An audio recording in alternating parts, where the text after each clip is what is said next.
Oh, guys, mic testing, one, two, three.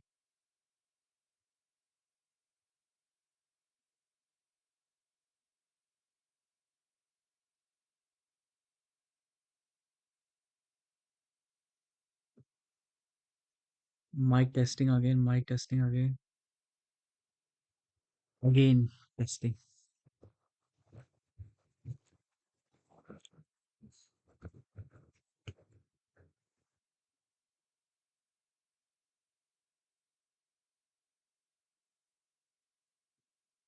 Mic testing, guys, mic testing, one, two, one.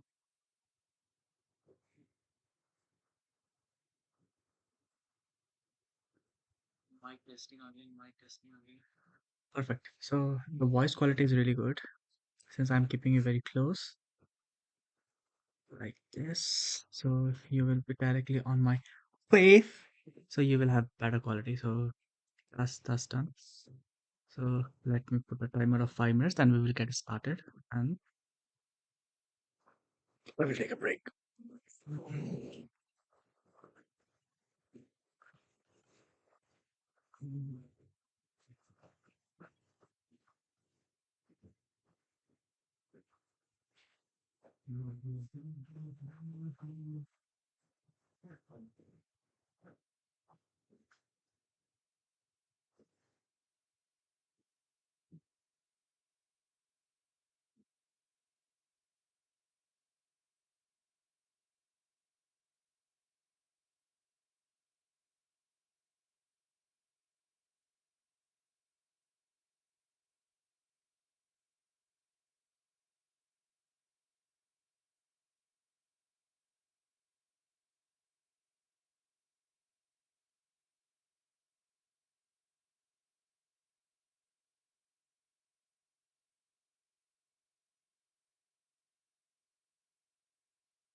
And I had an immunity that because it's kind of that is kind of like so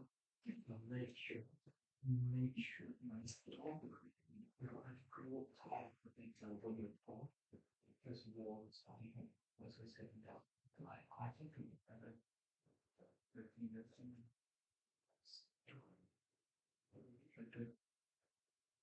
was really short. Very calculated I'm to repeat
Mine.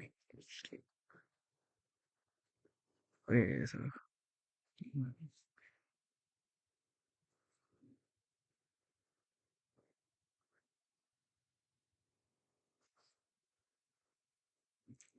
I'm enjoying. Let's get started. Let's start it. Let's get started. Okay,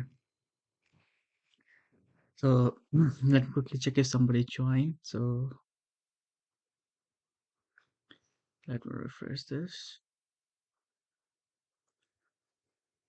Okay, so nobody joined. So that's also fine. Doesn't matter. Quickly here. So if you're watching this video, I I want to welcome you in this live stream first of all. Secondly, what is the aim of this live session is we are going to prepare in next 20 days for our AWS data engineering certification. That's gonna cost me 160 to 170 euros. That's something I really don't want to mess up because nobody gonna sponsor me. That means I have to do it by myself. Nobody is giving me a single penny. I have to crack the exam within the first attempt. So for that one, for next 30 days, we are planning to learn and unlearn, then relearn, then practice through different projects. That's gonna help us to build our resume as well. So it's gonna be long-term plan. It's gonna be helpful for your career as well. So it's gonna be a multi-dimensional activity that we're gonna perform every single day. So apart from every alternative Sunday, we're gonna be here every single day, 12 or 15 a.m. UTC time every day for 2 hours. We're gonna do first 24 25 minutes. We're gonna do about the revision. Then these three next session of 25 minutes each. We're gonna do our studies. So with this, we can get us started. So let me start this one. Okay, so if you're coming here for the first time, make sure you check out the three links that is very must. First one is Gumroad. You can check our digital products. If not, leave it. The most important one is LinkedIn. Make sure you follow it. Reason is that the most of the article that I wrote and the nuances that I can't share it here. I put that in LinkedIn. So make sure you go there because a lot of fact figures many of the things that as a developer we missed out, I keep it there. Okay, for example, how and operator, logical operator that we had discussed as a live session, right? How it interact with for null values coming. That's something most of the developer missed out. They thought like it's going to be null, but when true value and null value comes with an and operator, become true. If it is coming, it become null. False is coming and null is coming.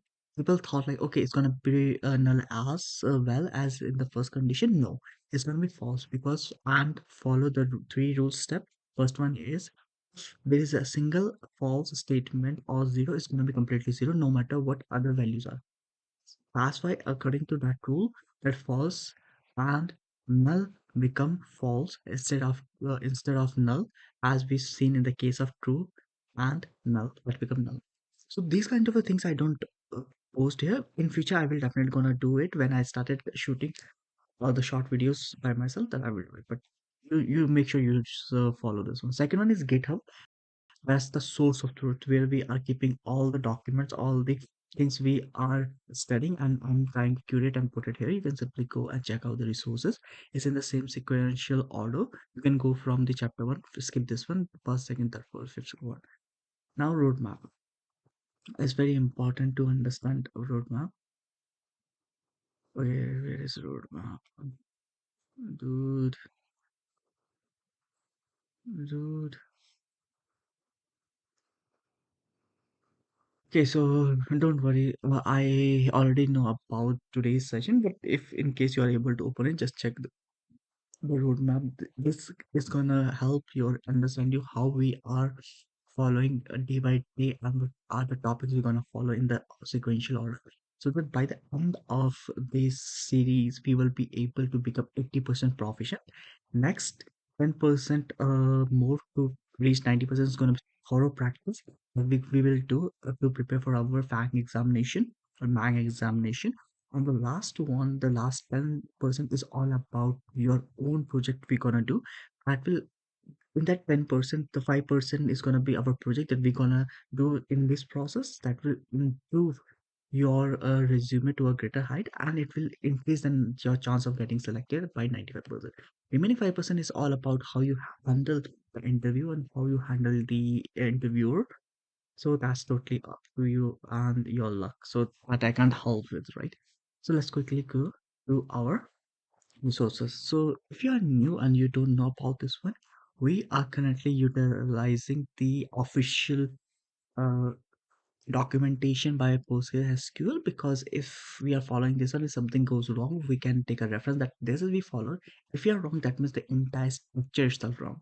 So always go for the official documentation. That's much more truthful and much more better compared to going and watching someone uh, uh some to some other places and try to understand the other things. I think better you simply go with the official website like we are doing in the live session. Okay. So any question, let me quickly check if somebody joined and they have a question before we move. So I just refresh it. There is none here apart from me. So I think we can simply move ahead. So today we gonna go today before we start covering the distinct and null, let's have a quick recap what we did as part of our yesterday's. This we learn about order by, we learn about limit, we did our offset. The biggest problem is here that okay is working. Okay, so let's quickly deep dive here. So what is shorting and why it does matter? Let me quickly go here. And the biggest problem with the Postgres or SQL database or RDBMS is that it, it maintain the sequence of column or attributes or characteristics of the entity, but it never follow the order in which the entities is being stored in the table, or basically the trees are being slided inside the cabinet. It can be slided in any format in any sequence, so there is no sequence. So if you are running a select statement to retrieves data from schema as such student, and then the table stud detail, it will give you all the information, but order can be run. Right now, if once you run it, it may give like order like 1, 2, 3. If the second time run it, it may give 3, 2, 1, and the third time 2, 1, 3. So there is no fixed order. To make it fix, you do what you do. You sort the entities or the value you are bringing by ordering the uh, database or RDBMS engine that you plot this data based on certain column or group of column that is called order by. Perfect. So simply give this one and the things will be shorter. Here on the detail, here you can give two things. One, you can give identifier, that means simple column name or the alias name. The second one you can give is an expression. Now here comes the rule most of the people don't understand or they don't learn, and when they started getting error, they are not able to figure out why this is happening. Let me give an example. Suppose you have a table with A, B, C. Okay, this is the table. Now what you simply did is you wrote like, let me select A as C. So all the values of if A will be represented as the column, but the header, the name A will be converted to C, comma B from table D. Okay. Now if you write order by, suppose the value was 1, 2. 3. Here 3, 2, 1. Okay, reverse order. If you write, what you gonna write here? You write say C. Okay, so what gonna happen here? Will get the value because this will get the preference. So this C, instead of this C will get the preference and it will short A B like 1, 2, 3. That's the first case. Okay. But instead of C, you write C plus 1. Now it has become expression from identifier, right? Now, when you do C plus 1, it only search for column name. It never search for alias. Remember, here it search for both column name and alias. That's why it give preference to the select list and then it look for the T table that is part of this one. Okay, then it look it. But here in this select, it always give the preference to this select list. So when I wrote C, it sort by this order, not this one. When I write C plus 1, it only look for column name. So does any of the column has a column name C? No. This alias is C, but the column name C is not there. Is A, B. When it will check for the T's table, is there any column with a C name? Answer is yes, C. So it will do 3 plus 1, 4, 2 plus 1, 3, and 1 plus 1, 2. And then it will order by. That means it will do ascending because the order by is always by default ascending order. It will in an increasing order. You have to specify decreasing the highest to lowest by yourself. Okay, now with this what gonna happen here, this row, that means 3 corresponding 3 will be here, then 2, and then 1. A will become this. Earlier it was this one, it become this one. Why? From order by C to C plus 1. You see the interesting thing, like let me quickly show it on the PG admin because this is really fun, dude. This is really fun. Okay, so what I did, I did create table sample, but where I'm creating sample ultimately is it gonna be in public because it's not part of any other flow. It's by default the a database table, so I am putting it public. So create table name. Then what is this one? We saw it, right? Is A int, B int. B doesn't have to be C. B char, one character, and say int. This is the one, right? And now I'm putting insert into sample, and now sample gonna be the value that I'm trying to insert here. And since I want them to insert in a same query without overheading, so just make sure so is A and your 3 to B and 2 3 C and 3. Now if I write select start from sample and it's okay. So if I run this one, what is say syntax error default? I think there is some issue with uh, line number 14 here. Alter table this one add context uh default no. Okay, so this is done, right? Now this what I'm getting 1 2 3 and 3 to make it 1. Let's run it again. Okay, top table if exist sam. Now quickly run it. Okay, so you see A is 1 2 3 and B C is this one. So what I told you earlier, that's if we select A as C and B from sample. Okay, let's run this query. What it give me output? You see, it give me 1 2 3 same as 1, but A becomes C. Now let's do the this first action. A ASC be from sample. Now we do order by C. Okay. If you remember when we were running here, C was 3 to 1, right? If I do order by default, it ascending, it should shuffle. So C should be on top, then B, and then E.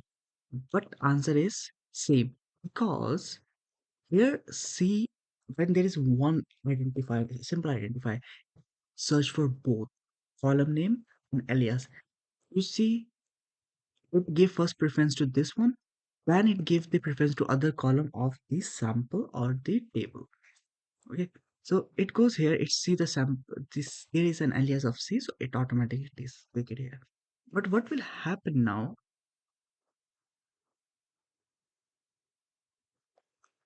Instead of this, I add plus one. Okay, now you see what it become three, two. That's the beauty. That's the beauty, right? That's the beauty. Now instead of this C here, the engine search for column and alias here for identifier, and for expression it only search for what column. Okay, and you see the entire value itself got changed, entire system got changed.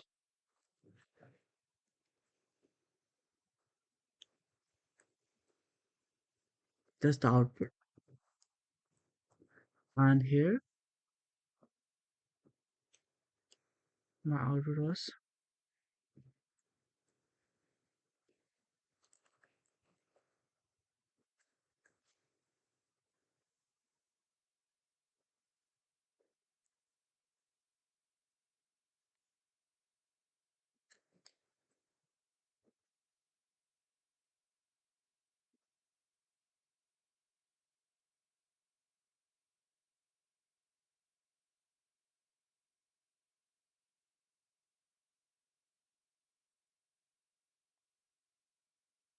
right. So even if you write here C,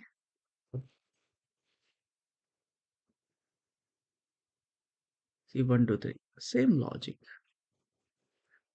You understood, right? Firstly, the order by, you need to write here,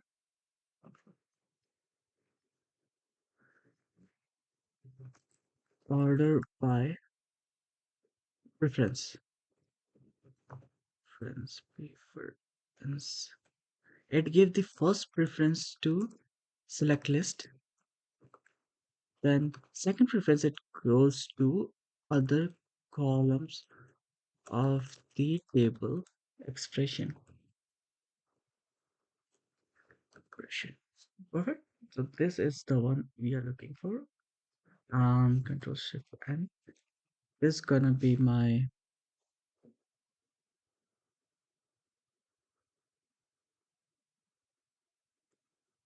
oh my word, what am I doing, dude? What I am doing? What I'm doing? I'm confused. Okay, do. What is the collaborate? I opened the wrong one. Reopen. Guys, I'm sorry. I messed up the thing. I started doing Postgres instead of AWS. Nobody even told me.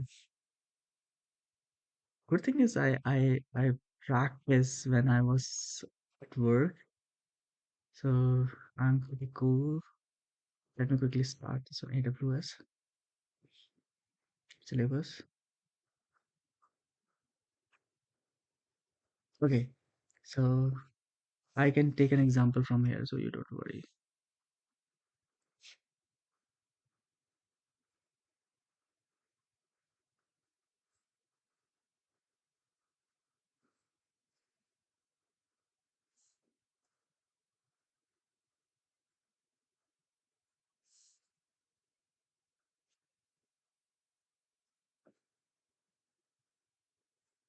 Okay, so here, dude, let's start. That's fine. AWS, right? AWS. So I'm going to do a revision of day one, two, three, what we learned. For the day one, we were just talking about the resources that we're gonna leverage for our data engineering journey. So we are learning data engineering. Okay. Day one, we realized that if we have to become data engineer, we need to have understanding of what who data engineer are, what they do, and how they do it.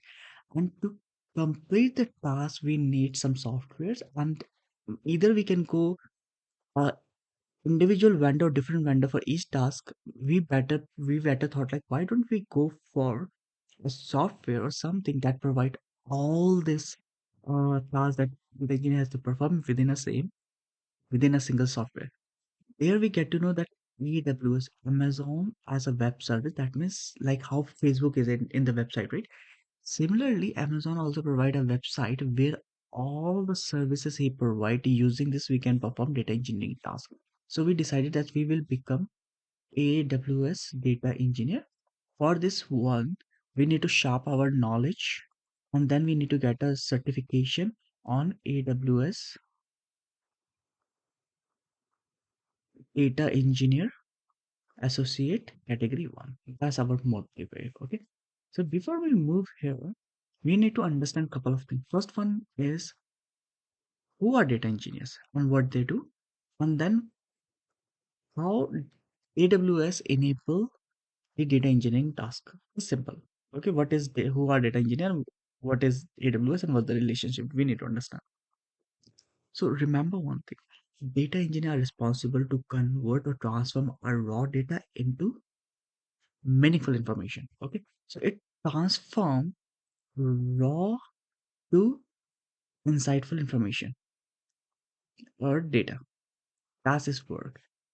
Okay, this is the thing accomplished. That's a layman term.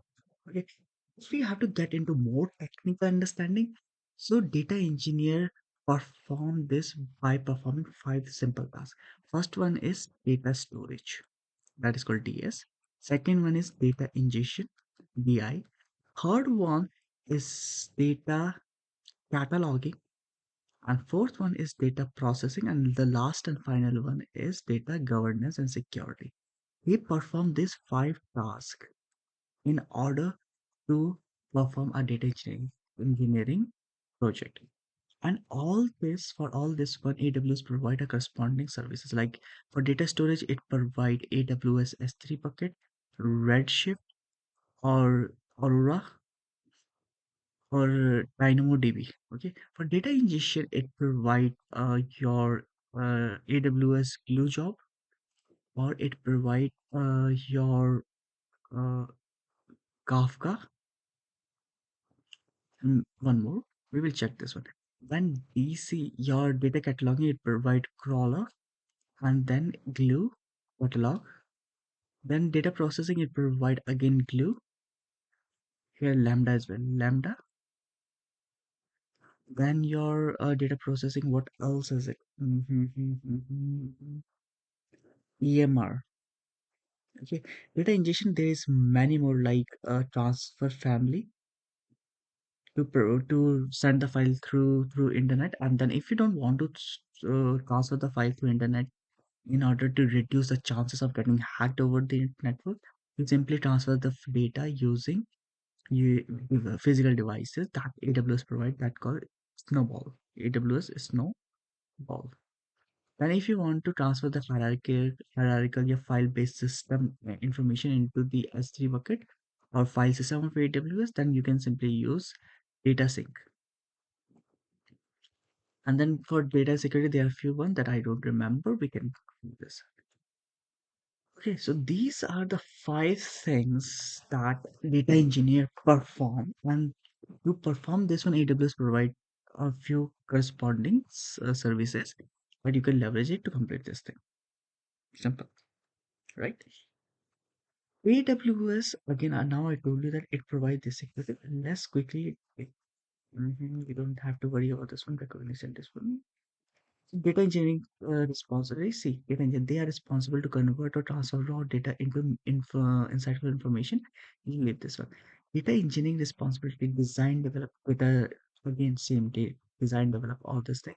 then ingest the data, prepare the data analytics, the ingest the data, prepare, or is processing and cataloging, then automate and ultimately compliance. Same.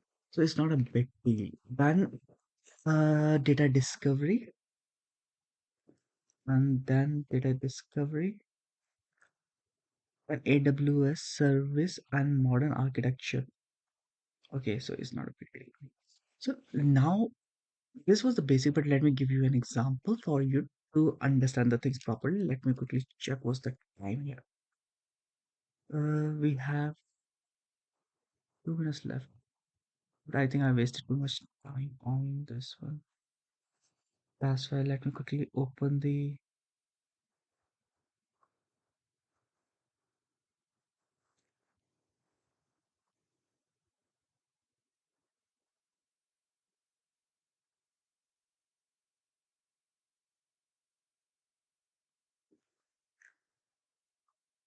Um, this. Okay, so let's hit it open. That's me. Outline. We are right now data engineering in or on AWS. We are already.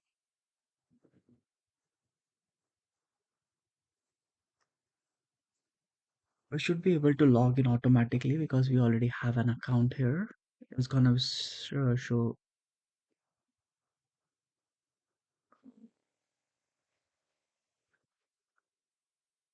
perfect. So we are here in progression. Go to training. We will be in the training. Perfect. So yep. So we can go for resume.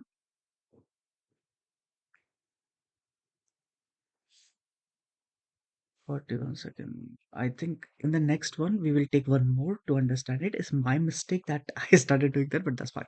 We're gonna leverage one more session to give you example and to make you understand better what I mean by how I will give you an example and try to give you better understanding how it is performed. All this thing we're gonna learn with the practical way, so we don't have to worry. This is just the foundation where we are being introduced. And how we're gonna use it through practical is gonna be part of the other and three and our own actual resource that we're gonna follow for testing and this one. That's something that's where we're gonna learn more into it. Okay, so let me quickly take a break.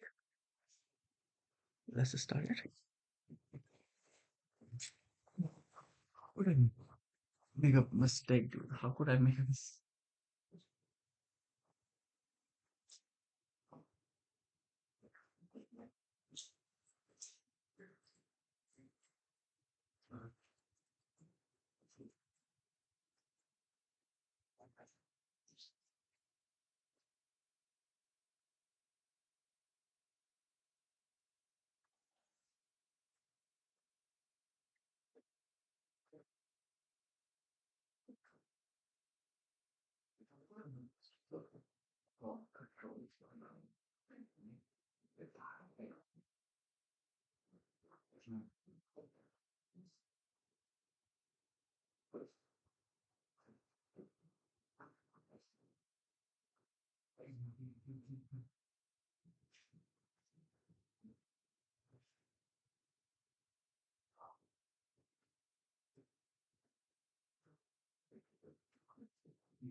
Still have few days left.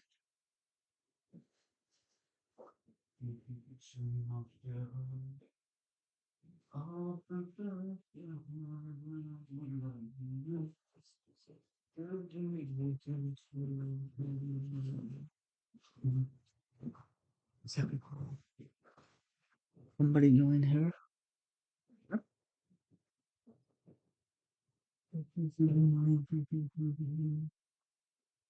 I remember Twitch.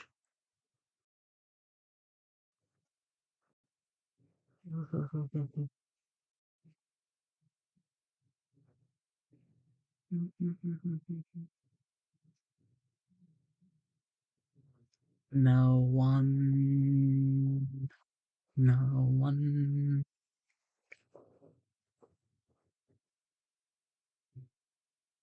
no one is there.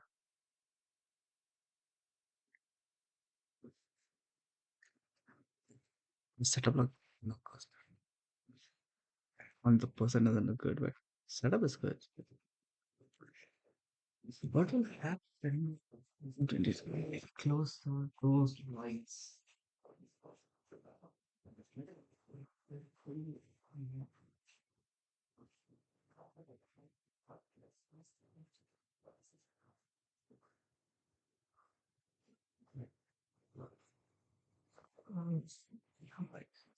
I was checking. Mm-hmm.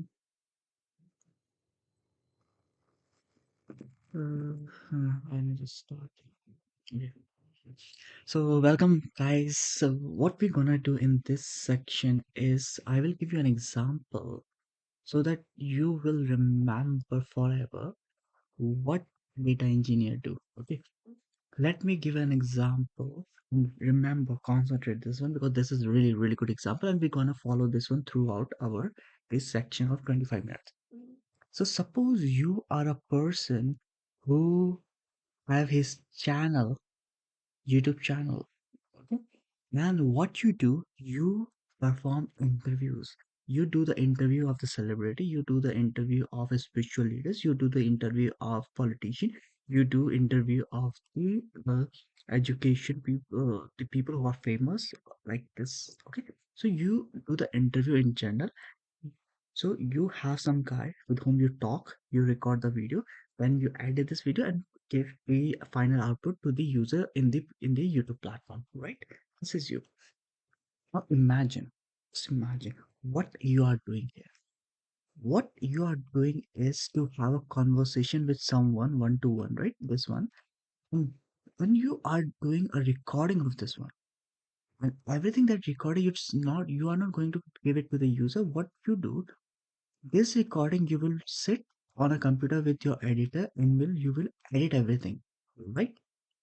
When you edit it, this thing you're gonna edit a lot of things. You're gonna remove a lot of things like filler words, the thing that is not required, something that you are talking doesn't make sense as per your audience and everything. And once you spend time by reiterating, by changing, by making it more professional and everything, once that is done, then you will load on the YouTube channel or your channel in the form of MP4, right? And the corresponding user who follow you, they will go to this platform that is your YouTube channel and they will see this one.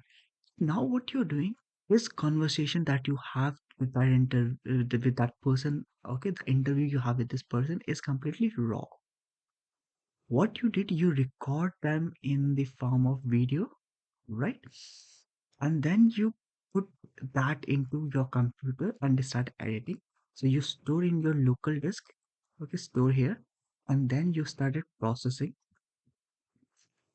And processing is editing, and you put you so after editing you suppose the interview was for 1 hour, but after the editing it become 20 minutes, which have super duper information about the thing that he knows, right? And then you upload on your YouTube channel where subscribers came and watched the audio and video in your channel, right?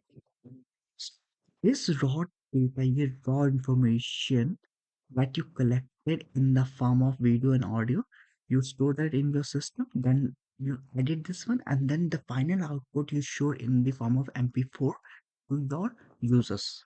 Right? You understand this process. What is happening? This step is called raw data collection, and transferring it to a system, your own or your own system or storage, where you can simply read it anytime and process it and convert it into something which is much more easy to digest by your end user. So this is become data storage and data processing, and ultimately you showcase this data to your user for their end consumption. Done, right? Now let me explain each and every step one by one. Okay, let's go with first data storage. Okay, so now think, if today you have to take an interview of some rugby player, okay. So you have to rugby player. You have to take an interview of this guy. This is a celebrity. You have to take his interview, right? So what you gonna do? Are you gonna take, okay, all your gears, your camera, your mic, your lighting, your setup, everything to his house directly, along with four or five people that work with you, like cameraman, editor, director, you. Are you going to take everyone to his house and then set up everything in his house, then take the interview and then come back and then edit and upload? Okay, you can do it. Okay, what about the next interview? Maybe possible. What about the third interviewer? Out of thousand interview, do you think everyone gonna say yes for someone he might not even know? Allow him to come to their house. Allow them to bring four or five people. Allow them to bring more so many equipments and utilize his personal space, his own house, to make a mess, take an interview, and then take everything and back to his house. This is from his perspective. Look at from your perspective as the owner of this company. How much money you have to spend for the traveling of four people, carrying this expensive equipment, and there's a huge possibility that these items might get damaged during the travel. How are you going to convince someone to allow to shoot at their house? And do you think every house will be good for a recording, for an interview, or for a podcast? There may be lightning issue, there may be AYZ issue, the setup issue will be problem, you need to take more time to start. So what is the better approach? Better approach is you create your own studio where everything is already designed and prepared. All you have to do is to bring the person with the interview. He have You already provided a seat for him and a table to keep his coffee or some snacks. The background is so beautiful with all the greenery. Then the camera is set up from three different angles. The lighting is adjusted properly with three keyframes, back, front, and side. Your director is there, he is recording, watching everything in the television, everything's done. All you have to do is to bring that person and get that raw information in the form of interview. Now you see the difference. Instead of going to this person, bringing this person in your house is much better, because here you can keep all the documents ready for data processing. Similarly, what happened when data reside into different places? Suppose this reside in USA, this reside in France, and the person who owns this one, they might not always allow you to come to their system or come to their software, use their software to execute your query, because sometimes your query might be so powerful, so resource consuming, intense, that their own job may start failing because of lack of resource availability. So they won't gonna allow you to do that one. Nobody allow you to come to their house and do something that benefit you, not them. Right? Nobody gonna allow it. Maybe few people will allow it on a good note, or being good. You can say like helpful nature. They appreciate it. Okay, they will let you. But not everyone gonna do. And if you want to continue in this field, You have to make sure that you follow a system that is always and always perform exactly the same. That's why instead of like going to their system and then reading and processing in their system, you bring this data into your own system or your own studio where all the equipments are ready, see this data and process data. That's why the data ingestion came into picture. So data ingestion is nothing but the process of bringing source data into our storage. That means you need to create that studio. And now how to create, you need to find a place, you need to make the table, you need to have a chair, you need to adjust the lighting, you need to adjust the cameraman, everything, right? Similarly, this become data storage. So data storage is nothing but as a developer, as a data engineer, you design, develop and maintain a data storage for data storage. Okay, and this data storage is utilized to store the data that you get from the data ingestion process. And data ingestion is nothing but the process of bringing data from multiple source into our target data storage. So with this, we are able to clear two things: data ingestion and data storage, right? Now let's go with the third thing that is called data catalog. So suppose if you are bringing someone into your studio to talk in the interview, do you think you will simply let him come into the studio, you will make him sit and you start taking interview? No. What do you do first? You greet him that, how are you guys? Was everything fine? When you were traveling from your source to here, was everything good? Did you find any issue? Anything? So what you do, you are trying to find about him, whether he's good or not. You are trying to get information about it. Similarly, when the data come into your data storage, before even you start processing, you try to get to know about the data, like who is the owner of data, when it arrive in our system, okay, what kind of a format this data have, what if it's Excel, what is the number of headers, the name of the headers, the number of columns. So you try to get the information about him, like how you greet someone. So this information of our data or data about the data is called metadata. Perfect. And to store this metadata, or the process of storing metadata of different objects or the data is called catalog. So catalog is nothing but a collection of metadata of different objects. We are clear with the data catalog, right? Now let's move to the fourth one is data processing. Okay, data processing. Now imagine when you started with the interview and you have a setup of like jungle kind of a thing, right? You have this one. So when the spiritual guy came, he was talking. So the way he talked about spirituality, it was matching with the background. So the impact increased multiple folds, right? So if a finance guy come, if you put him, if he is also use the same uh, jungle beautiful essence, like so calm and this one, and if you talk about the finances, this two doesn't match. Even though it will be impactful, but it's not as impactful that it could be.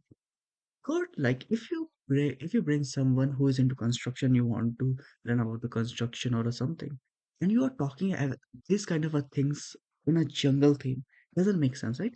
For this one, the better thing will be an unfinished building, or somewhere that building or something high or some big monumental thing, that there you can talk about the architecture and the thing that match with the vibe that increase the value. Similarly, the data that you have, you can process the data much more efficiently if you use the right or correct software that work on that particular formatted data much more powerfully compared to other. Let me take you example. If you have tabular form of data, like Excel column and rows, so if you store this data into data warehouse or database, they will perform far better than if you put that in NoSQL database or any other database. Or if you have a file of JSON XML, if you put that in database or data warehouse, trust me, you won't be able to get a proper result. For this one, you better use a software called NoSQL database that store them in a way that the query or the to get the inside out of this data is much more easier than any other storage. Correct? So it's same about the studio. The studio should match with the person's theme or the knowledge he want to deliver. Similarly, based on the data, you need to select the software that gonna store this one, allow you to perform multiple operation much more efficiently. So you need to select the software that complement with this data format. Okay, so this is the part of data processing. Now, fifth and the last one is data governance and security. So there's two ways of understanding this. Suppose you are here and you are responsible for this clip. Okay. Now it is up to you who you want to share this clip with. Like you share in the YouTube. So the TikTok is like, when you share this on our platform as well, you said no. You said no. Okay. Because this is the part of governance. You said that YouTube has given me sponsorship for this and we have a legal contract. So I cannot like publish my content in your account, at least for this time, right? That's a breach of this one. So he is maintaining the data governance with data accessibility. But in second case, you if there is another vendor, he goes here and asks for the request, you say no because of this content. What he does, he goes back and come again and try to steal this data by doing the hacking or whatever it is. You have to block this hacking. So this is called security. When the data is being stolen in a very deceitful manner or illegally, you need to defend it from other source. So it should be secure. It should be your data should be secure. You understand the difference between data governance and data security, right?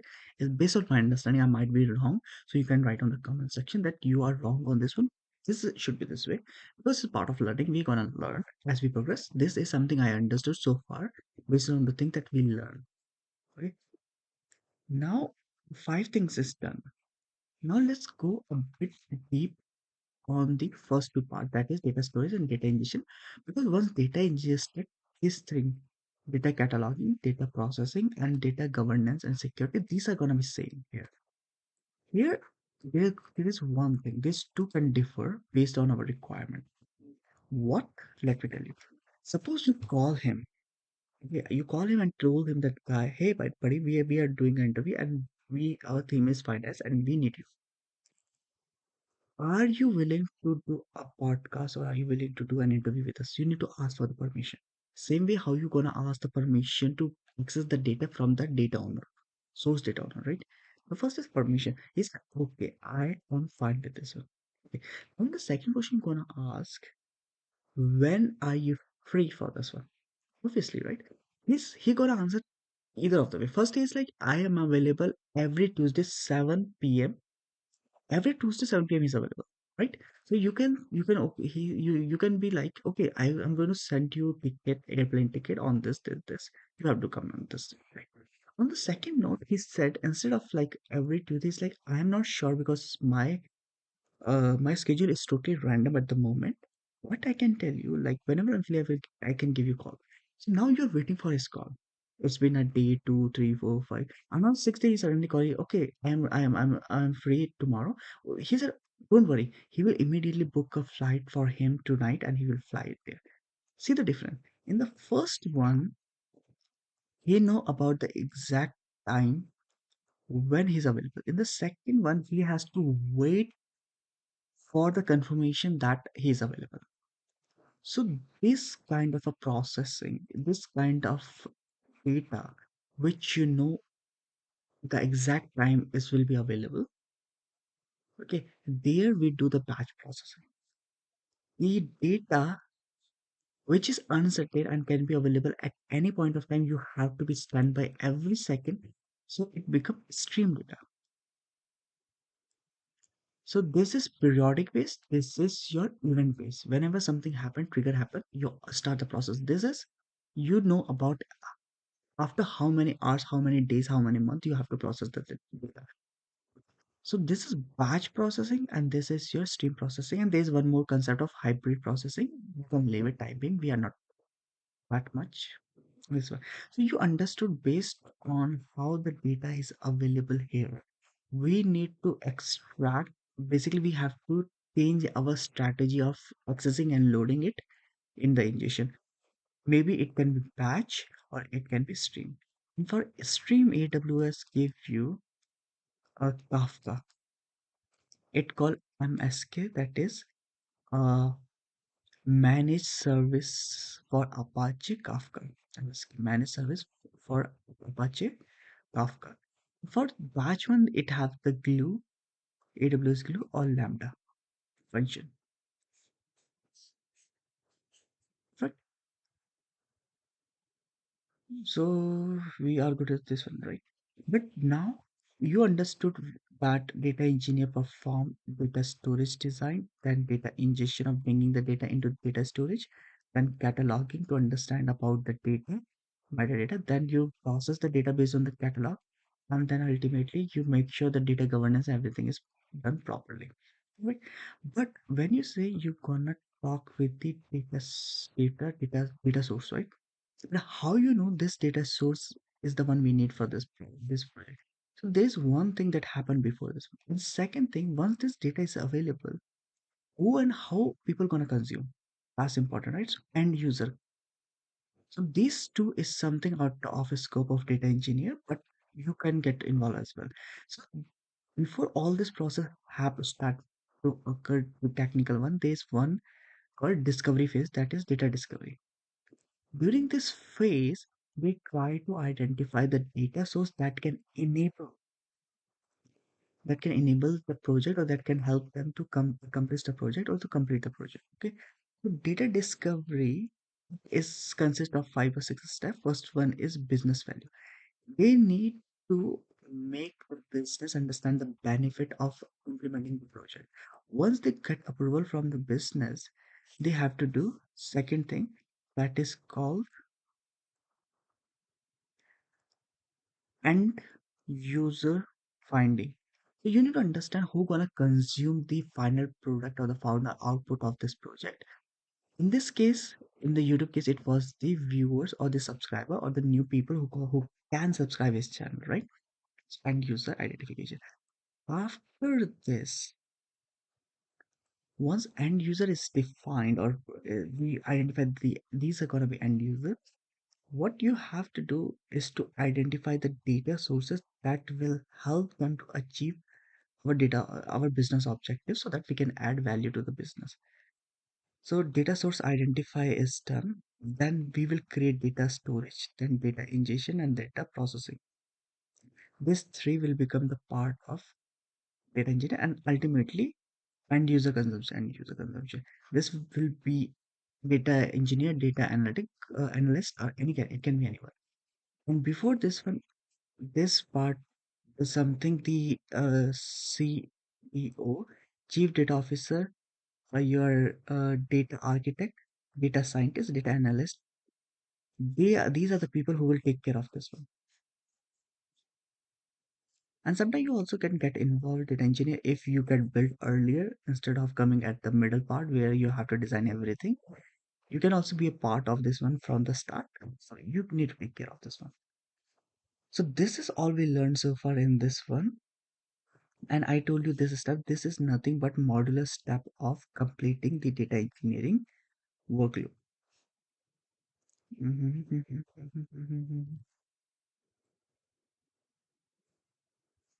Is that day 4? Mhm.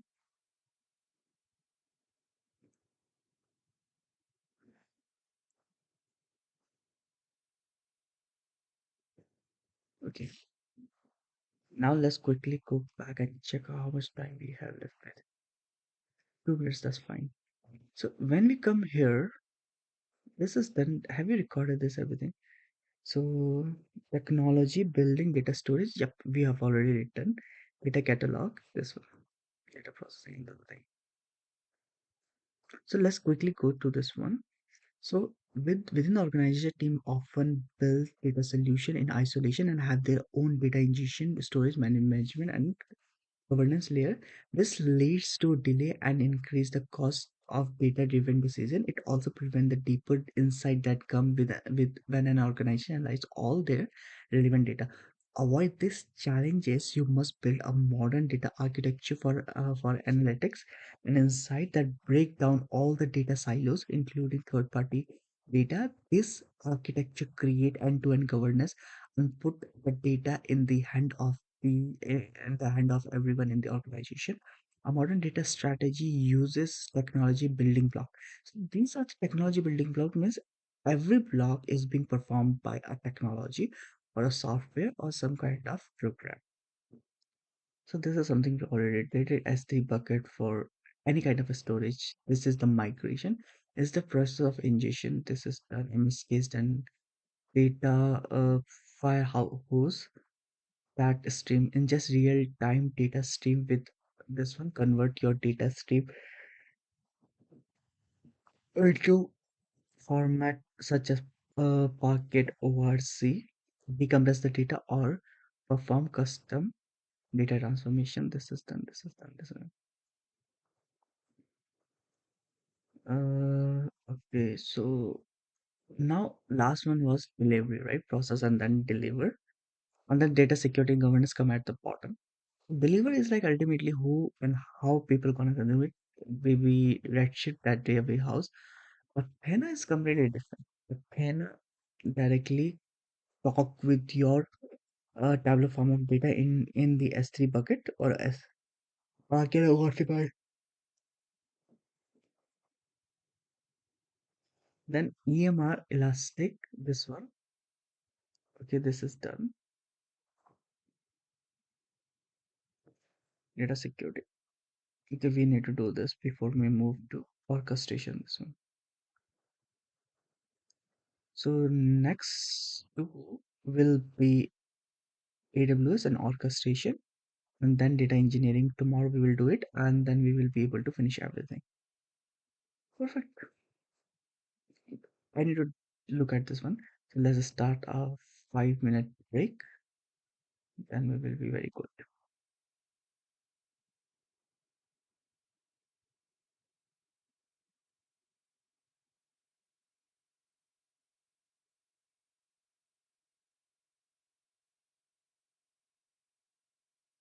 Let me take a break.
Sorry for this. I'm back, guys. Anyone join here? Let me check. It's cold. Cold.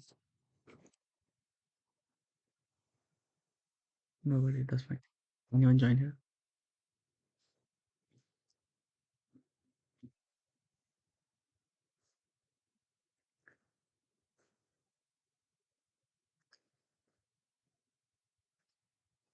It's cold. Perfect. 10, 9, 7, 6, 5, 4, 3, 2, 1. Start. Okay. So let me quickly take it. Why this one? Ingestion, we are very clear, right? We are very clear. Before you can ingest the data, you need to place it. You need a place to put it. Therefore, modern data architecture starts with the data lake. A data lake is a centralized repository that you can use to store structure, semi-structure, and unstructured data. Okay, before I do this one, let's go here because we're gonna read it properly. So, what is AWS service and modern data architecture? Within the organization, team often builds data solution in isolation and have their own data ingestion, storage, management, and governance layer.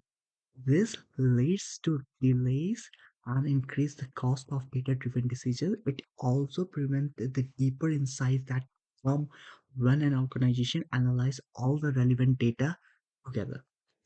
Avoid these challenges. You must build a modern data architecture for analytics and insight that break down all the data silos, including third-party data.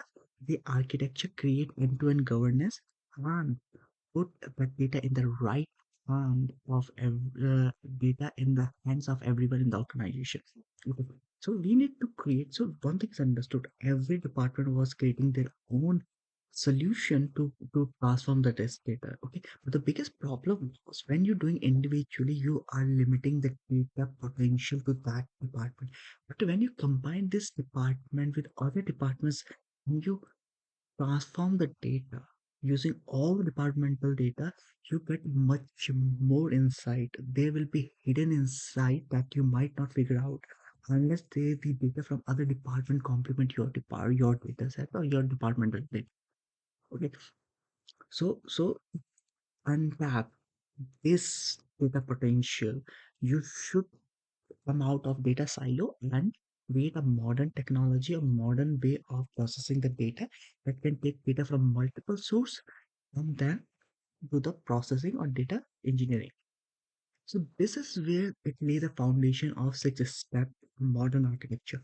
In this, ingestion, storage, catalog, processing, delivery, and everything was done under the security and governance. But this gonna follow this the steps or the particular rule. The following is a partial list of AWS services that can be used in data analytics system. Some services can be used in multiple workflow stage. Same thing. One thing can be used in other thing. I told you, like for data ingestion, uh, Glue and Lambda can be used. For data processing. Again, Glue and Lambda can be used, and there may be other as well. So you don't have to worry. Now let's look at it. Before you ingest data, you need a place to put it. Therefore, a modern data architecture start with data lake. And why data lake, not database or something? So remember, we are talking about the example where the person who was coming from his home. Uh, Okay, so the person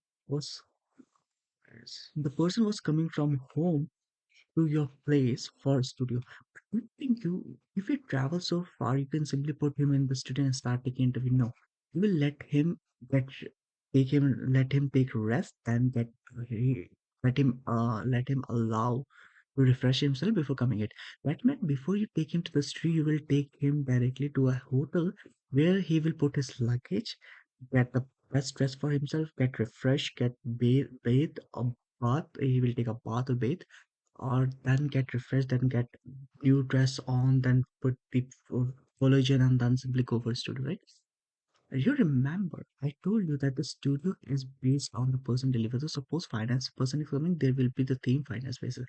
If a spiritual leader is coming, you will create a studio for spirituality, that will have jungle, plant, and all those things, right? Then for war, for soldier or a officer in the army, you will have very decorated that give a sense of discipline and all those stuff, right? So from here, it will go to different studio based on the podcast you're gonna do, the theme of the postcard, right? But this hotel is same for everyone. Similarly, in the AWS or in journal, when you have a data that is ranging from multiple format, be it structure, unstructured, anything, text, CSV, or anything, you need common storage where you can put everything. So people come up with the logic of data lake. And data lake is nothing but a file system storage where you dump any kind of data in any format. Once it is available here, from here you can take him to a particular studio which complement their behavior, and then you can process it much more better, right? That's why in the data engineering processing, the first data storage they use is data lake. From there, you can use different type of data storage based on the the the data format and the processing you want to do.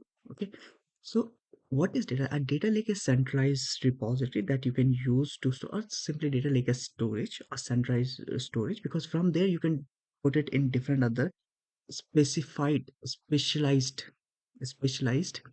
data storage. Okay, but here it is a general data storage or centralized data storage, centralized and general data storage where you can store any format of data, be it structured, be it unstructured, be it semi-structured.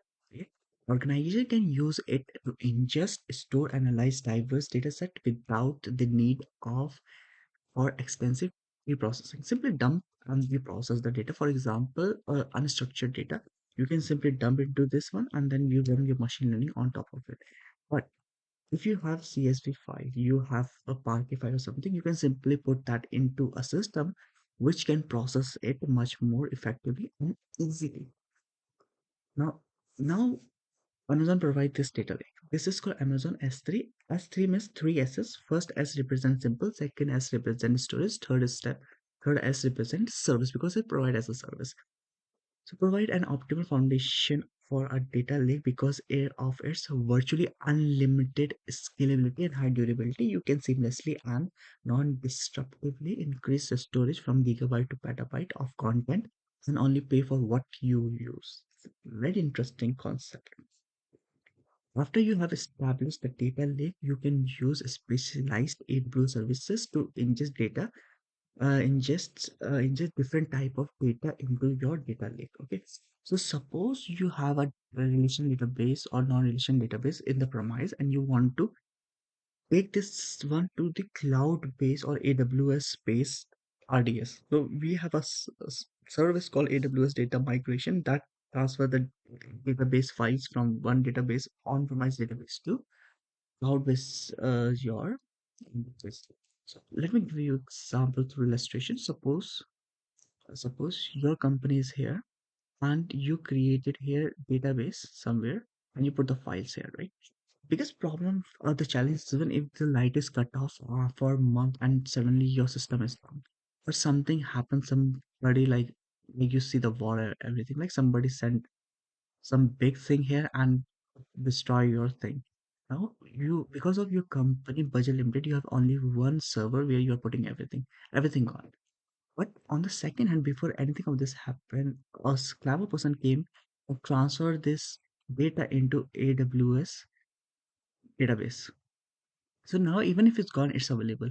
Now if the place where it is stored, it was destroyed somehow, but again its instance is available because for every instance it create three or four copies that is stored in other part of the world. So even if one is destroyed, the other one will be available for you. That means your data is literally living like a immortal, right?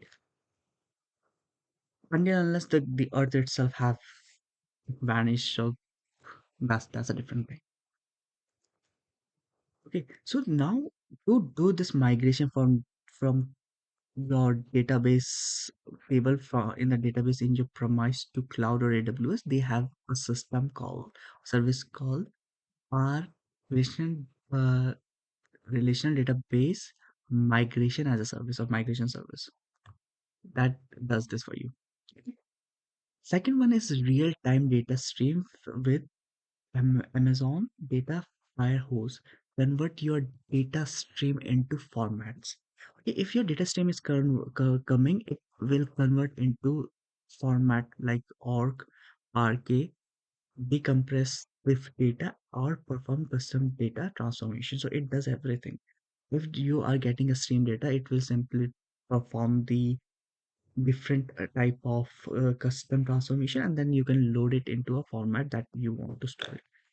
I really don't know real basic. This is something I'm learning through this one, but we will try to deep dive more once we started learning them one by one. Like this, once this three is done by tomorrow or day after tomorrow, then we will go the data storage of streaming and batch, then the data processing stream and batch, right? The data lake and data warehouse, then the stream and batch. That's where we're gonna learn them much more in depth. And once that is done, we will have the corresponding what I say corresponding hands-on experience using the subscription because I will take subscription. So don't worry. You don't have to spend money because I will do that. But you should also do this. The reason is the more you practice, the better you understand.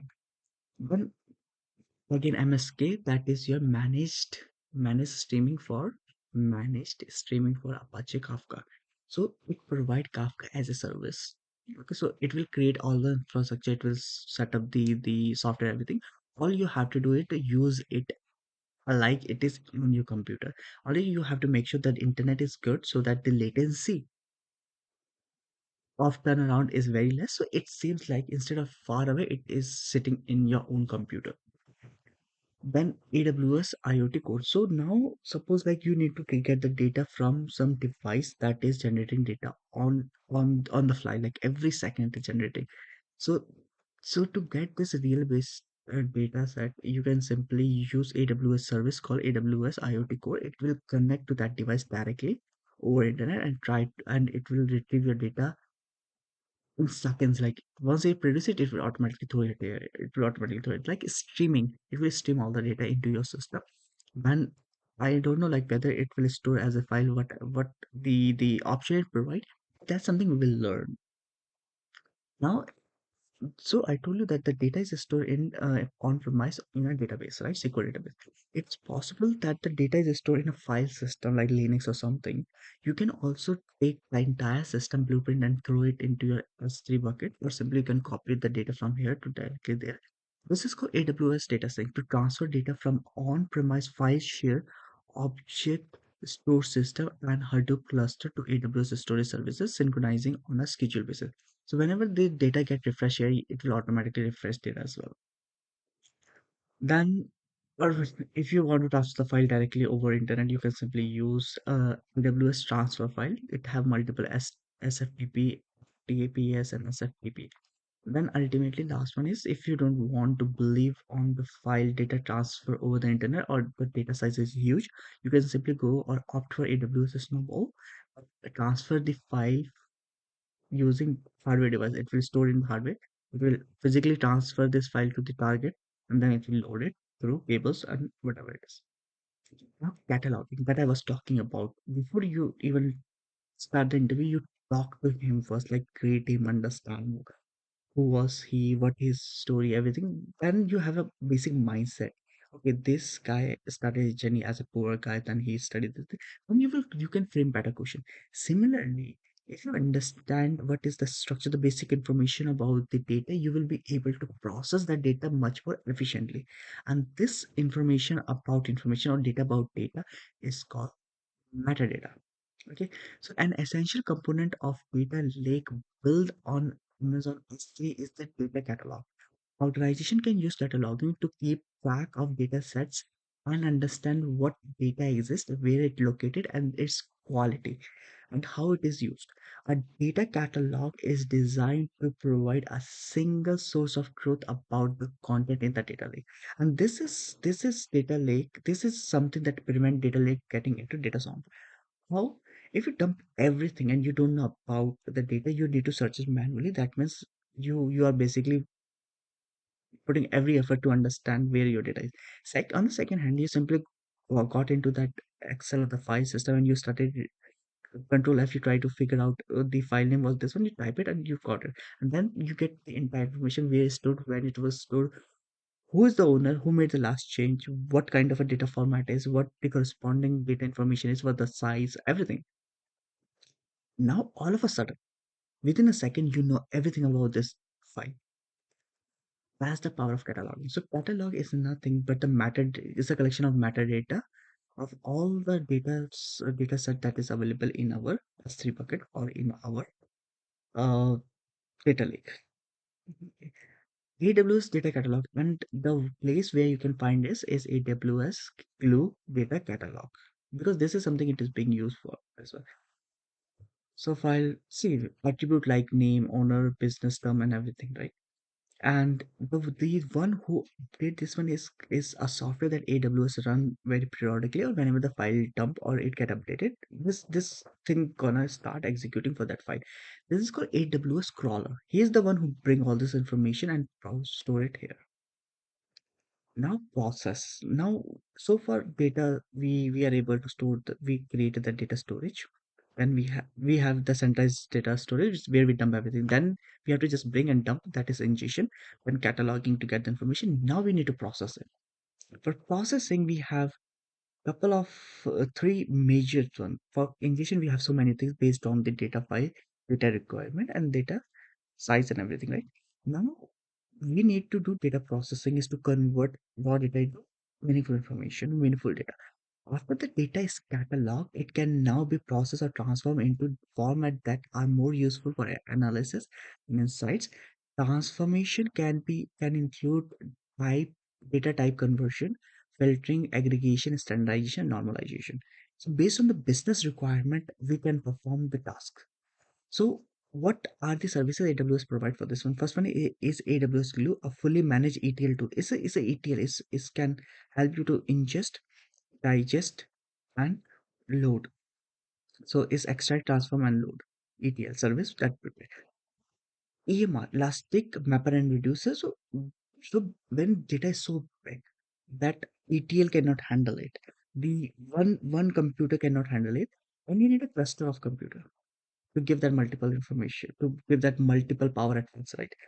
When EMR come into, it have multiple computer nodes that call EC2 instances, and then one computer can handle everything, and it create that system of distributed system where when the data came, it will break it, put in different nodes. Let me give you an example through this one. Suppose this is one computer and you process it and you're done. Here you are using ETL, right? You extract, load, transform, and load it. But what happened? The file is in terabyte. You load it, but now three file as a 3 terabyte is coming. Your system got down. On the second hand, you use EMR. So this is your master node. File came, it break the file and it starts sending to different places. And now different computer have the different piece of the unique piece of that file. It processes it and then they merge together and the result is sent to the end user. So this is called mapping and reducing. So you map that, you break the file and give it to different computers. So this is called mapping. This is the suppose this is the file, you break it and then put it to different computer. So this is called mapping. You map these pieces to different computer. You okay, and then output from each one is merged together is called reducing. I think this is the one. I don't remember exactly. I need to uh, do more learning and we will do it in future. But timing, this is something I understand. Maybe I might be wrong. You can write on the comment section that this is something you share it incorrectly. Rectify this one. I will do that for you. Now, if data is coming as a stream that I told you, like one is batch wise, you simply go and take the data and process it. Second is you have to be available every time. When its data came, you immediately start processing. So for ingestion, we have Kafka, and similarly, there is an advanced version of Kafka that is called Flink.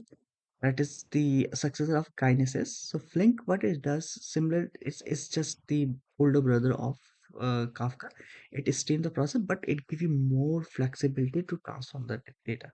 So quickly, another SQL code for real data processing using Amazon Managed Service for Apache Flink. Tasks include filtering and all this one. So for ongoing process streaming data, you can run SQL commands, perform the data transformation.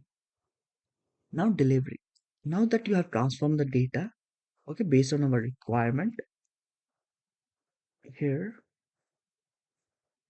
now how you want to show this data to the end user. So transform data is delivered to the consumer and stakeholder, such as data scientists, all this one. The primary purpose of data analytics is to extract insight from the data that can lead to a good business or organization output. Many AWS services can be used at this stage. So how you will enable these people to digest the data? Now data is available. So data shift, it can directly analyze large set of structured data across many functional database and this many across many functional databases and data sets without moving the data. Athena directly linked to this one and run it. EMR to run analytical framework like Apache Spark, Hive, Bestro, Flink on large data set is stored. Okay, so you want to analyze the data. Okay, instead of processing is there, but mostly to get the insight. And you want to access the data and directly run the queries. There is front end like AWS Redshift where data warehouse concept is applied. Then Athena directly access the file in S3 bucket and then you run the SQL query and it give the output. EMR again it work on the Spark 5 and this one you simply run the SQL command or this commands at the end at the back end process based on this technology and give the output. Then Amazon database simply use more than 14 purpose built Amazon database to store query in this one. Then Amazon Open Search Service deploy, operate, and scale Open Search cluster in the AWS cloud, analyzing large volume of data from various sources like Amazon Kinesis, Data Stream, Amazon S3, Amazon DynamoDB, everything. So we're gonna learn about everything slowly and gradually. We don't have to rush. It is slow, but yeah, we're gonna do it. The last one is visualizing and analyze large data set using SQL, chart, graph, and this one. So this one is more of your Power BI kind of a thing. Okay, we gotta learn about each one of them as we go. Then SageMaker is simply let you run the machine learning things. Now data governance. What is security governance that I want to really know? And don't worry about this. Everything will gonna come again, and that's where we will learn about them in depth. Today we are just learning the foundation and understanding end to end to this one. Now, security in data analytics system referred to measure taken to protect data from unauthorized access that I was talking about. Breach or attack, it involves safety, safeguarding data confidentiality, integrity, and availability. The entire data analytics system depend on data being secure and accessible only by authorized people. Security means the data is accessible by the authorized people only. No other third party should be able to access the data at any given point of time. What is governance? That I want to learn. Encompasses the policy, procedure, and process that ensure the proper management, quality, and use of data. So simply, governance means rule and regulation that has to be followed to ensure data quality and data management properly. It's called governance. How you govern it by implementing rule and regulation, right? Same thing. It also involves defining role, responsibility, and decision making a process related to the data. Following are the AWS services that can be used for this one. I think the best example is IAM, where you define ID for individual person and then put the corresponding uh, uh, privileges. So, what is AWS lake formation? That's something I want to know. So, AWS lake formation, you can centrally manage and scale fine grained data access permission and share data with confidential within and outside the organization. Okay. Okay. So, for data lake, it goes for IAM. What is this? Fine grained access and permission for human access. You centrally manage access and gain access permission, share data with confidence within and outside this one. For human user, software user, and other this one. What is the difference between AWS Lake Formation? Like you can centrally manage and scale fine-grained data access, permission, and share this one. For user, what is KMS? Key Management Service. Use this one to create and control data encrypted keys for data at the rest and in the transit. Okay, this I know. Mac, Mackie. Use Mackie to automatically discover, classify, and protect sensitive data in AWS, such as personally identify information. Okay, it will mask this information. What is data zone? Catalog. Use Amazon Data Zone to catalog, discover, share, and govern data stored across AWS on premise and third party. So it's like data cataloging. Okay. Then what is AWS Audit Manager? Audit Manager continuously audit usage or to access risk and compliance and with regularly and instance industrial standard. Okay, what is it? 20%?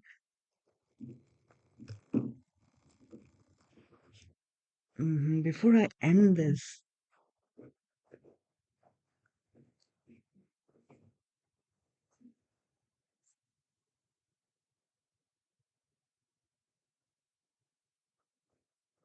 15.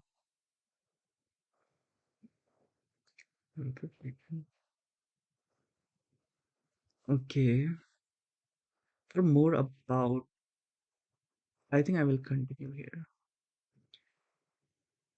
Break and then we will talk about for more detail about purpose built AWS services for analytics. Refer to the analytic on AWS page.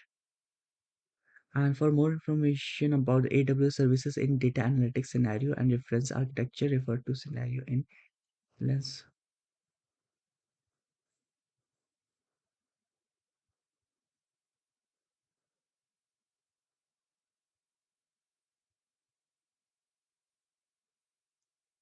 SQL analytics, data processing, data business analysis, and data accelerating. SageMaker, Amazon Athena, AWS Glue,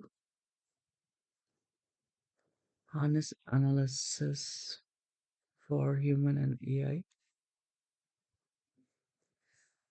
For analytical category, streaming, data hosts, Kinesis, Flink, and MSK. Okay. Data lake and warehouse, we are good.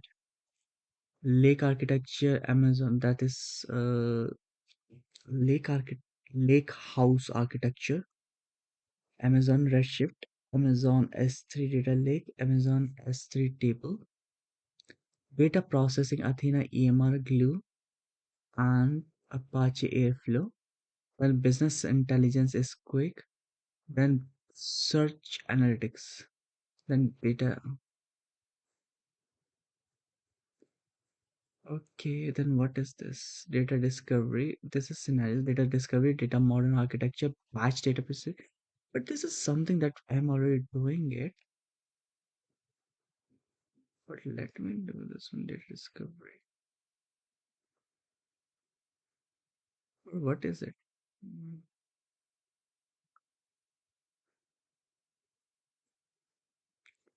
Scenario. What is scenario? Analytical lens.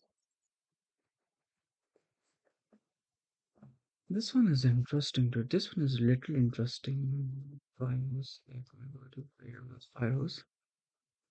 Get started real time, how it works, use case, and stream. Okay, we will learn about them one by one. But one thing I understood is that we keep it open for future reference. That they are different services that we can learn based on our requirement, and we need to see how we can get the best out of it. Now let's quickly put this on charge because my phone is gonna die. Let me check if somebody joined here.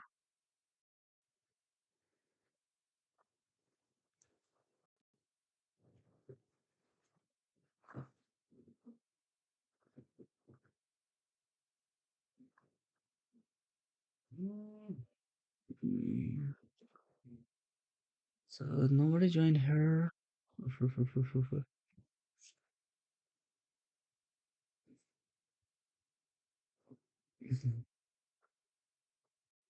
Check if somebody joined here.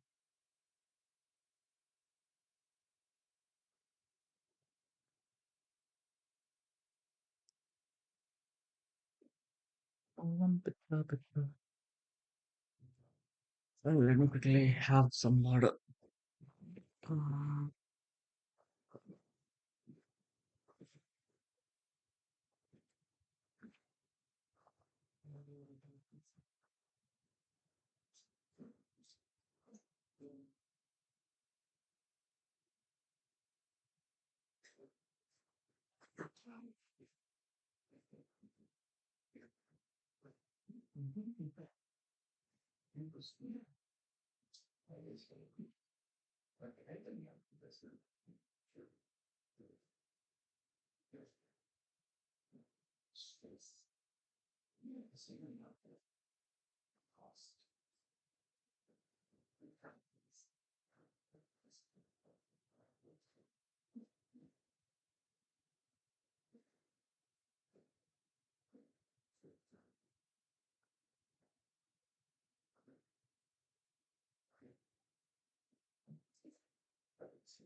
I'm back, guys.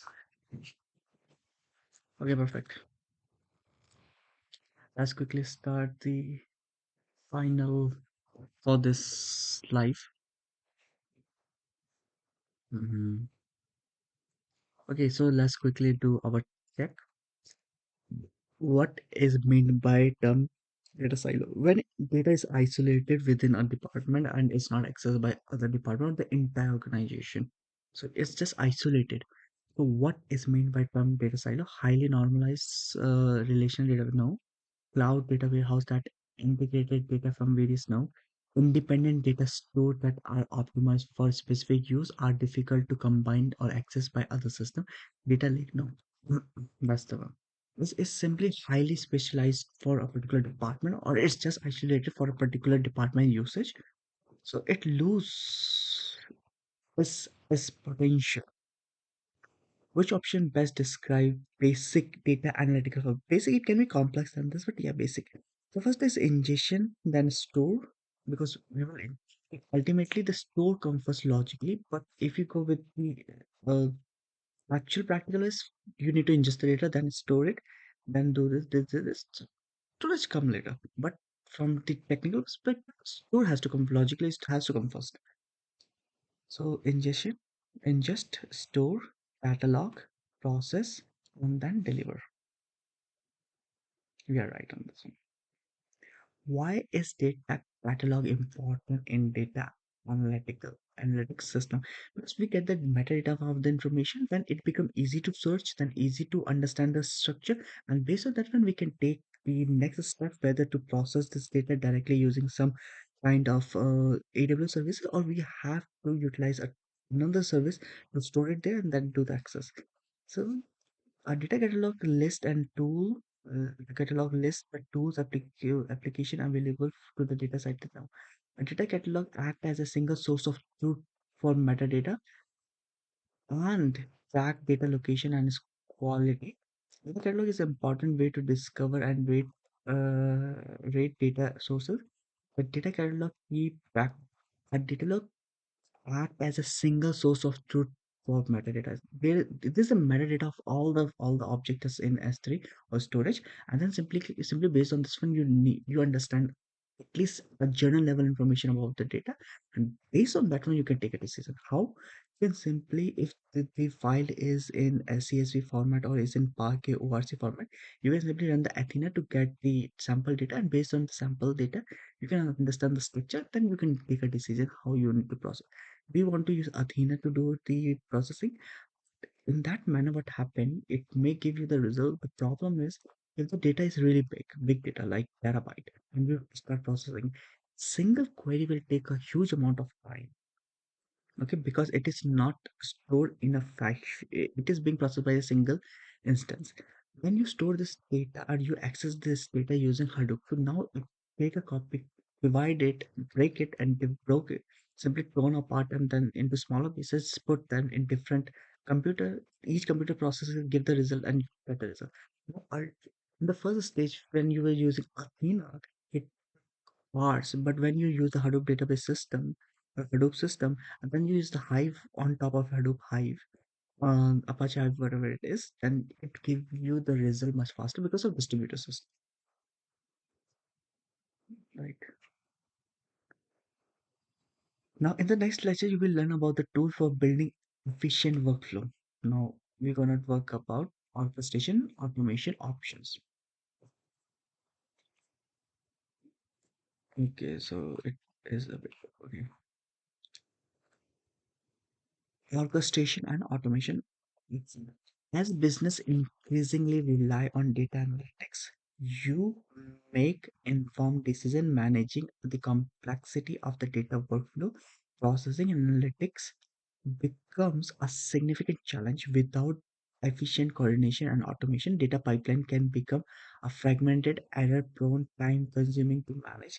Additionally, scaling this process to handle growing volume of data can be daunting. Orchestration and automation can help solve this problem. What kind of problem we are solving? As business increasingly rely on data analytics to make informed decision and managing the complexity of data workflow, processing and data analytics become a significant challenge. Without efficient coordination and automation, data pipeline can become a fragmented, error prone, and time consuming. This is a simple problem, right? Simple thing. You the architecture, what the architecture, it's with modular architecture. You run the first module, then second one, third one. First module has certain technology or the software that perform the things and get the output. Then you run second, then third. In this process of manual triggering and all this one, there can be huge problems. First one, time consuming. Suppose the job has to run every 10 minutes. You run your first job, and to run the second job, it took more than like 2 minutes. And before you run the last job, 10 minutes was over. New file came, and now this file loses meaning. That means instead of involving human, you need to do something called automation that automatically run the file. Okay, you did that, but how you will communicate between the first job and the second job? That first job execution is finished properly, then you can run the second job automatically, right? So automatic in orchestration. Orchestration, what it does, it will automatically run your job first. Once this is done, it will automatically run the second, third, fourth based on the sequence you have provided for the job to execute. So this is called orchestration. Orchestration is nothing but to create a workflow of the modular concept or modular technological block that you want to execute in a particular fashion, in a particular sequence, order, or pattern. You can use orchestration and to automate or to manage this, how it should be executed, at what time it executed, or how long it executed, and how many times it has to be executed. It will be done through what? It will be done through automation or scheduling. Okay. So orchestration is the process of coordinating multiple services to define and manage the workflow of data through a series of steps. It involves defining workflow and dependency between the step that what I told you. So for ingestion, you use suppose I use okay, I use this one MSK managed streaming for Apache Kafka. So I was getting some stream data. I start using this one. Once it plays there, now I will tell the other process to start. This orchestration help. This particular block, first block of MSK, it will act as job one. Once it's finished, we will make a workflow, make this step that once this is done, you execute the job number two, cataloging. It will start cataloging. Third, processing. Then delivery. It will we will define him the step you have to perform once first job is completed, second job is completed, and go on. What is automation? Automation referred to using tools and services to automate repetitive tasks related to the ingestion. This one simply you schedule things, scheduling or automation. Right, once everything is done, you simply restart it again and again. So it's schedule. Automation referred to using tool and services automate repetitive tasks related to the ingestion and processing of this one. Okay. So automation means like you don't have to go and write the code again and again. So you simply use one service code or something. You simply standardize it and you see, keep on using the same thing. Like for example, what you can say.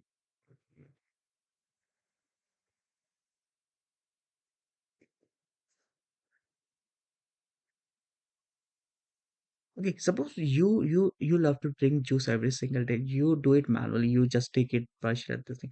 This repetitive task has become very inconvenient. So you bought one mixer or one juicer. Put this, everything is done and ready for, and you drink it. Done.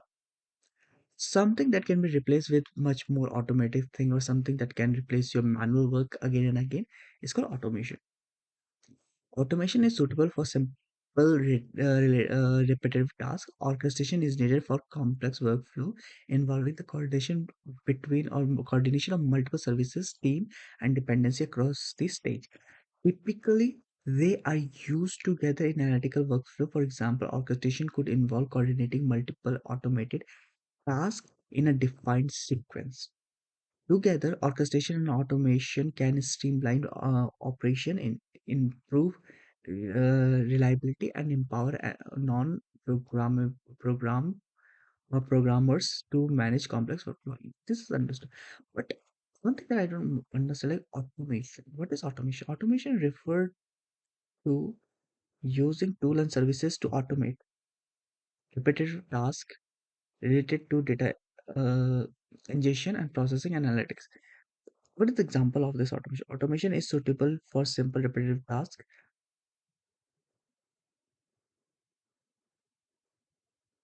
Orchestration needed.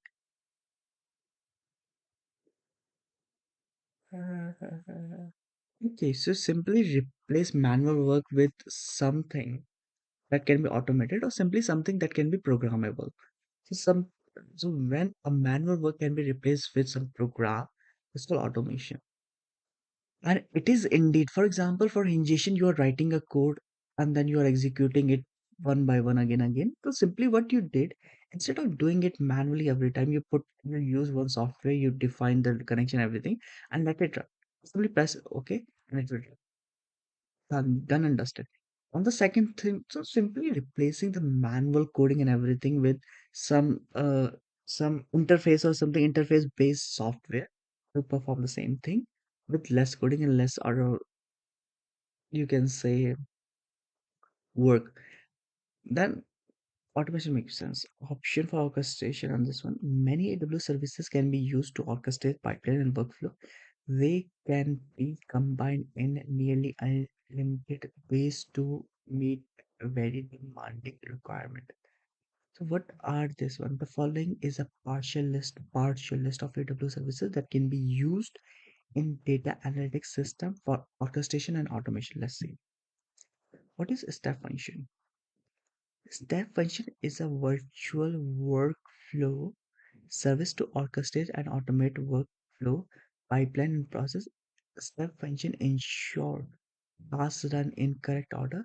It does the following: orchestrate ETL workflow by connecting Lambda function that extract data sources from, okay, run batch job on data in batch job on data in AWS Glue, AWS EMR, or other services.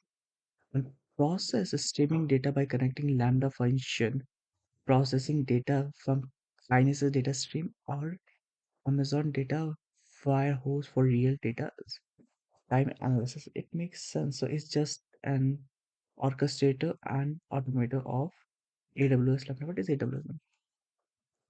Lambda run code called Lambda function. Lambda run code. Lambda runs code called Lambda function without provisioning or managing server. Okay, so it's a serverless code execution, right? Combined with step function, Lambda function can invoke AWS services, micro services, or perform tasks that, oh, it's like talent, right? Okay, that part of orchestrator workflow. Lambda function can be involved by events from data sources like Amazon S3, uh, DynamoDB, or Kinesis data stream to process incoming data in a real time. The function can be invoked by event. The step function can be used to orchestrate multiple Lambda function for error handling, retries, or visualization. Lambda function can be used in event-driven architecture with services like Amazon SNS and Amazon SQS. to decouple and coordinate different analytical tasks. Okay, makes sense. But Lambda run codes, this is called Lambda function. When Lambda run a code, it's called Lambda function without provisioning or managing server. Okay, serverless system combined with a step function. Lambda function can invoke AWS services and microservices and perform tasks to that are part of orchestrated workflow. Lambda function can be invoked by event from this.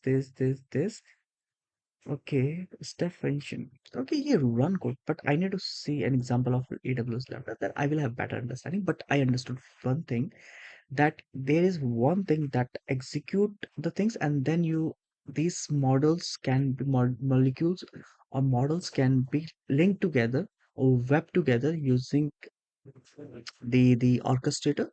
And automation is simply like when you can replace manual work with piece of code. Suppose you are writing ingestion code for every source again and again.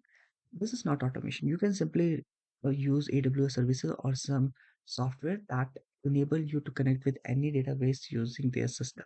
Just have to provide the URL and the credential. You are done with those. That manual work of writing code again and again and again is replaced by what? By the your software. I think that's my understanding. I'm not sure how good I am. Like, do you have any idea on this one, guys?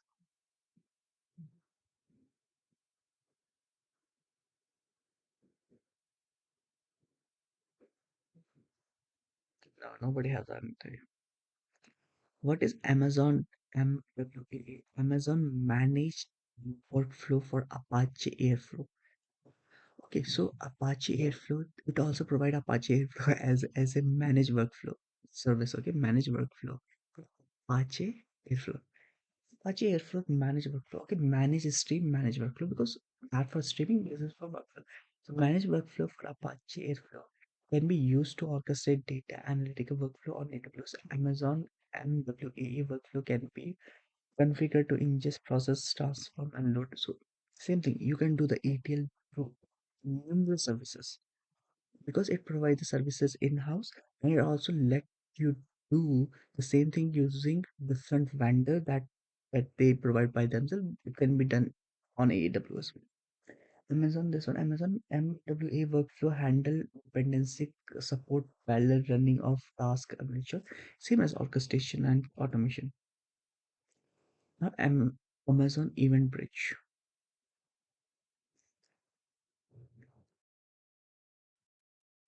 Event Bridge is a serverless service used to build event driven application.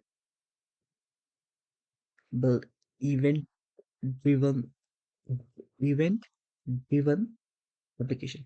It employ loosely coupled application that work together by emitting and responding to event. What does that mean? Event bridge can ingest data from various sources and then route this event to different target for processing or action. Athena can run SQL queries. Lambda function can drive custom processing.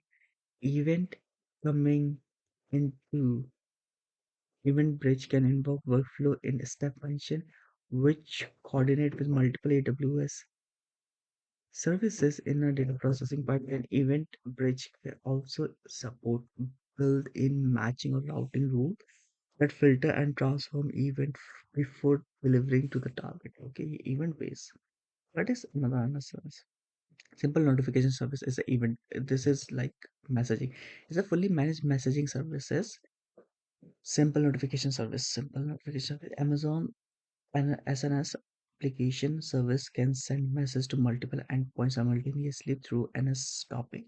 NS can be used to retrieve notification event from various data sources and AWS services. This event involved step function workflow, which coordinate AWS services like AWS Glue, Amazon Redshift, and Athena for data processing and analytical pipeline. Features like message durability encryption and archiving help improve reliability of analytical workflow and help recover from failure. What is Amazon SQS? Amazon Simple queue service is a managed message queuing service. Okay, it's like so less. Simple queue services is a message. This one retrieve multiple messages of various sizes asynchronously. Multiple user or system can submit analytical job tasks by sending message to QNS SQS queue. This decouple the submitter from the job and being processed. Compute resource like E2 instances can be designed to pull the SQS queue with the message containing job. Processing can scale independently based on the number of messages in the queue.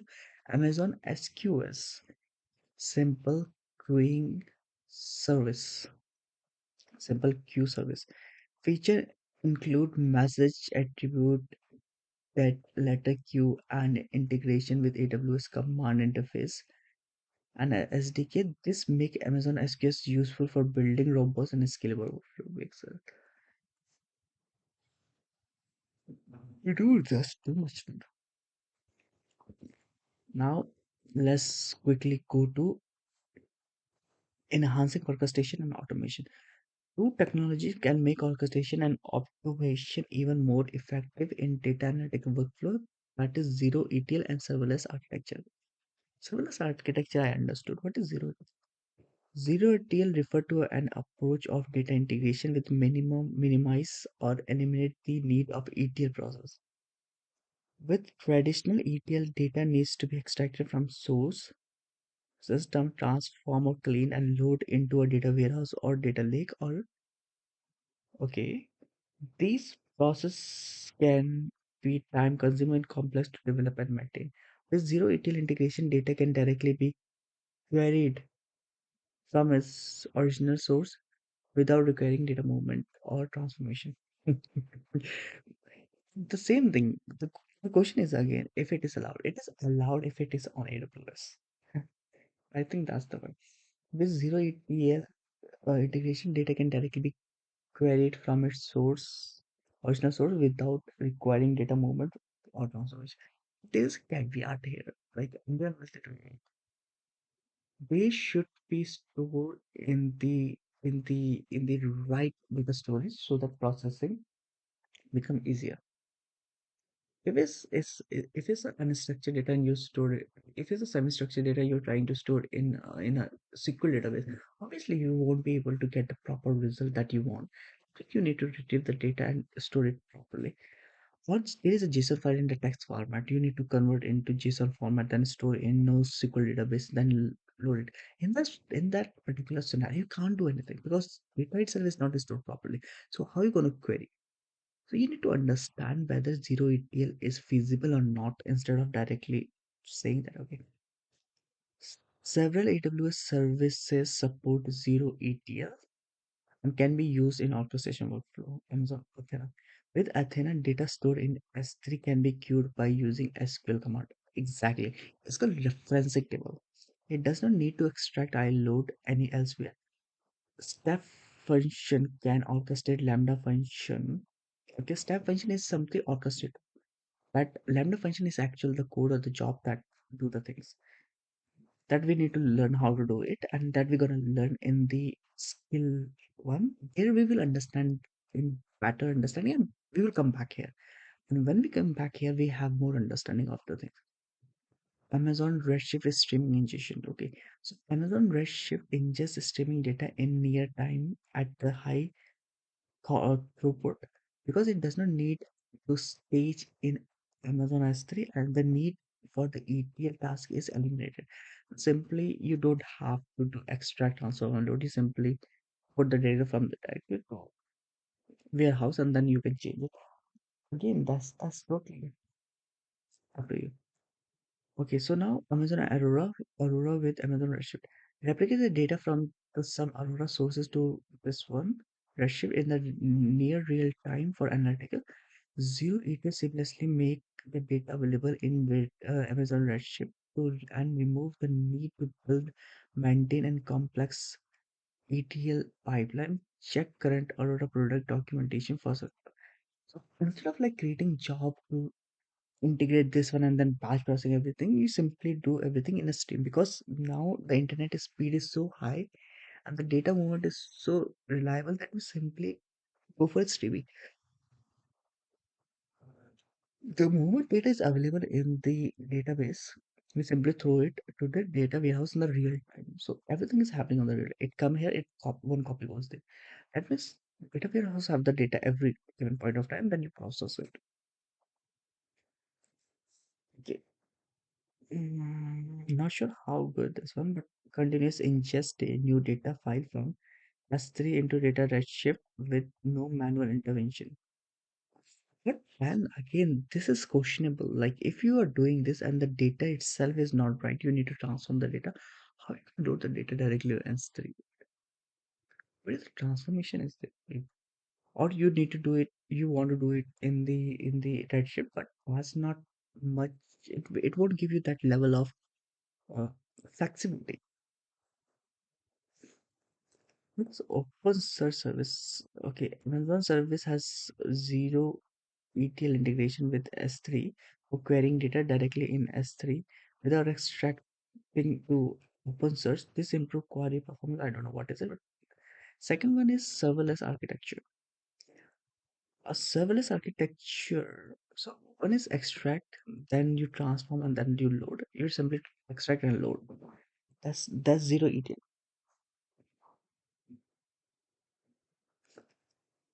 Serverless architecture is a way of build and run application and services without having to manage infrastructure.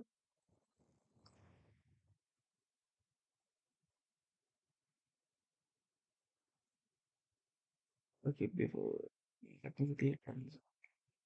Your application is still run on server, but all the server managed is done by AWS, and it will increase and decrease the usage based on requirements. Serverless architecture are extremely cost effective because you only pay for the actual time your code is running, and that's beauty. Okay, efficiently orchestrated and automatic workflow. Automatic is like when you automatically run it, you don't have to manually interfere with the execution. Automated workflow depend highly on serverless application. Agreed, because you don't define which structure you need to run it, which server is this competition gonna happen. It will automatically take care of it. It will give you the billing based on the time it was consuming the resources. So it becomes highly recommended to understand your data and to architect in a way that the processing can be either reduced highly, the processing can be done in proper manner that the data consumption can be reduced thoroughly. So many AWS services have serverless option or can be used in serverless workflow. Lambda function. Lambda is primarily serverless AWS service. It runs code called Lambda function without provisioning or managing the API gateway. With API gateway, you can create REST and HTTP API that can integrate with AWS Lambda function. You can build serverless application where the business logic is run with Lambda. What is Lambda actually? I need to see it and then we will do that. Amazon Dynamo DB, that is NoSQL database. That does not require you to provision or manage any server. Lambda function can perform operation directly on DynamoDB table without having to manage any underlying infrastructure. Perfect. Database does not require you to provision or manage any server. Lambda function. Okay, now Amazon S3. That's the serverless application often use Amazon S3 for file system for hosting static website. Perfect. SNS, simple notifications service, is a serverless workflow to facilitate asynchronous communication between different AWS services. Synchronous is like one to one. This is like, I don't know. For example, when you upload object to S3 and S3 event can publish message to NS topic, Lambda function or other services can subscribe to this topic and the process the object asynchronously is the queuing, Redshift, serverless, EMR, include everything. So I think pretty much we orchestration and automation is done, but we're gonna do it one more way tomorrow, and then we will read this one, and then we will continue.